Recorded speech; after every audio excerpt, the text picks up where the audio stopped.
안녕하세요. 네, 개발자 최바울입니다. 오늘은 처음 공부를 시작할 때 도움이 되는 좀 이제 추천 도서들 이런 것들을 좀 말씀을 드리면서 좀 이제 진행을 해보려고 합니다. 프로그래밍을 하나도 모르는 분들이라면 이제 뭐부터 시작해야 될지가 이제 어려우실 건데요.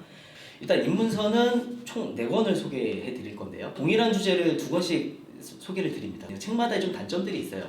어떤 건 굉장히 잘 설명을 해놨지만은 어떤 건 좀 부족한 부분들이 있는데 한 책을 보고 그 부분을 보완해주는 또 다른 책을 보는 식으로 이렇게 좀 진행을 하시면 좋습니다. 첫 번째는 시언어입니다. 여러분들이 좀 두려워하실 수도 있는데 첫 번째 책은 열혈강의 시라는 책입니다. 아시는 분들은 많이 아실 거예요. 이 책으로 많이 시작을 하시더라고요. 굉장히 제 안에 있는 샘플 코드들이나 이런 부분들이 오류도 없고 워낙 강의 경력이 좀 많으신 분이기 때문에 여러분들이 쉽게 따라하기 식으로 배우기 좋다라는 장점이 있습니다. 그 다음에 이제 두 번째 책은 독하게 시작하는 C 프로그래밍이라는 책이 있습니다. 최호성 저자님의 이제 책인데요. 책마다 제가 말씀드렸던 것처럼 좀 다루는 부분들이 좀 달라요. 보완하기 굉장히 좀 좋은 내용들이 있습니다.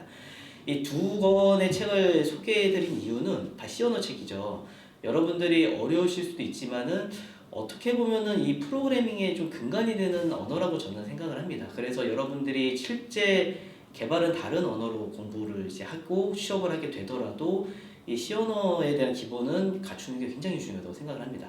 자, 다음 책 같은 경우에는 뇌를 자극하는 자료 구조라는 책이 있습니다. 접하기 굉장히 좀 좋게 쉽게 좀 잘 설명이 되어 있습니다. 책도 다른 책에 비해서는 조금 얇은 편이고요. 일단 처음에는 좀 접하기 쉬운 책으로 시작하는 게 좀 좋은 것 같아요. 좀 잘 읽히고 그림도 좀 많고.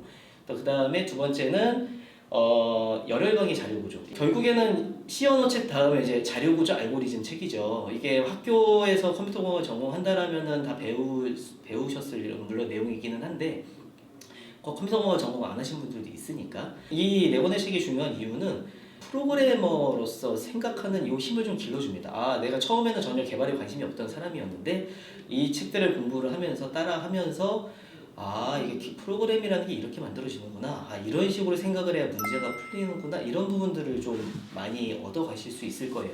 이번에 소개해드릴 책들은 프로그래머적으로 사고하는 게 뭔가, 개발자적으로 사고하는 게 뭔가를 좀 알려주는 책들 위주로 좀 소개를 드리려고 해요. 초급 개발자, 신입 개발자분들이 중급으로 올라갈 때도 읽으면 굉장히 좋은 책들을 좀 몇 가지 좀 소개해 드리려고 하는데 일부러 기술적인 책은 넣지 않았습니다.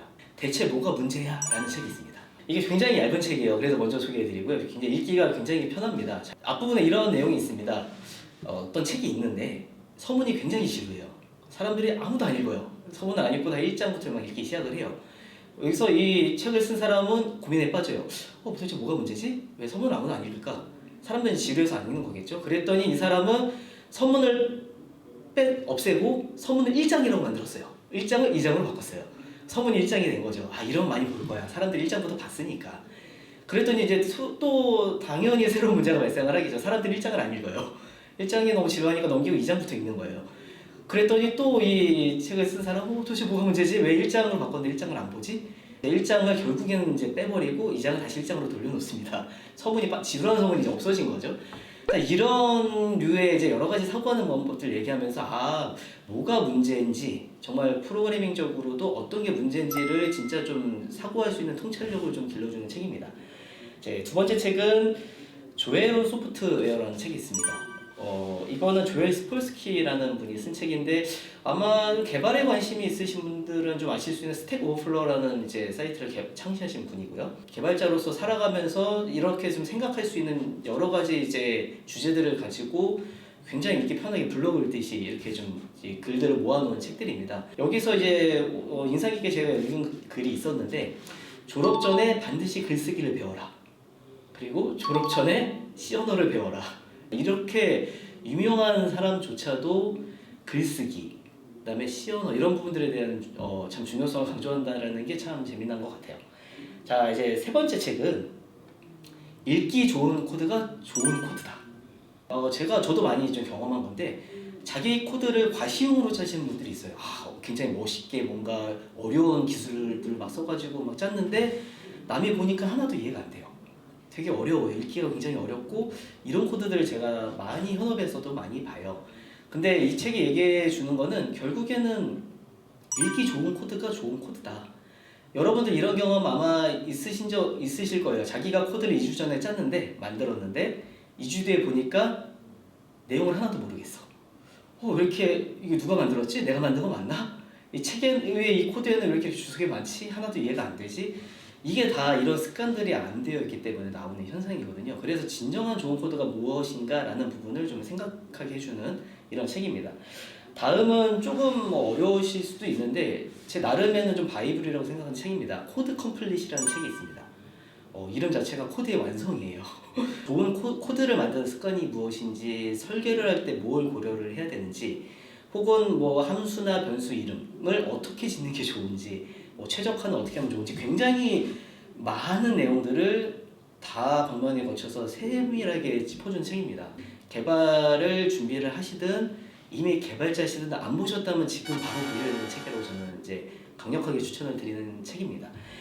다음 책은 실용주의 프로그래머라는 책이 있는데요. 대체적으로 이것도 앞에 소개해드린 거랑 맥락은 다 같아요. 프로그래밍을 하면서 사고적으로 어떤 식으로 개발을 하는 게 좋은 건지를 여러 가지 주제를 통해서 여러 가지 내용들을 통해서 이렇게 소개해주는 책입니다. 생각하는 프로그래밍 이런 책도 아까 실용주의 프로그래머라는 내용이 좀 비슷한데요.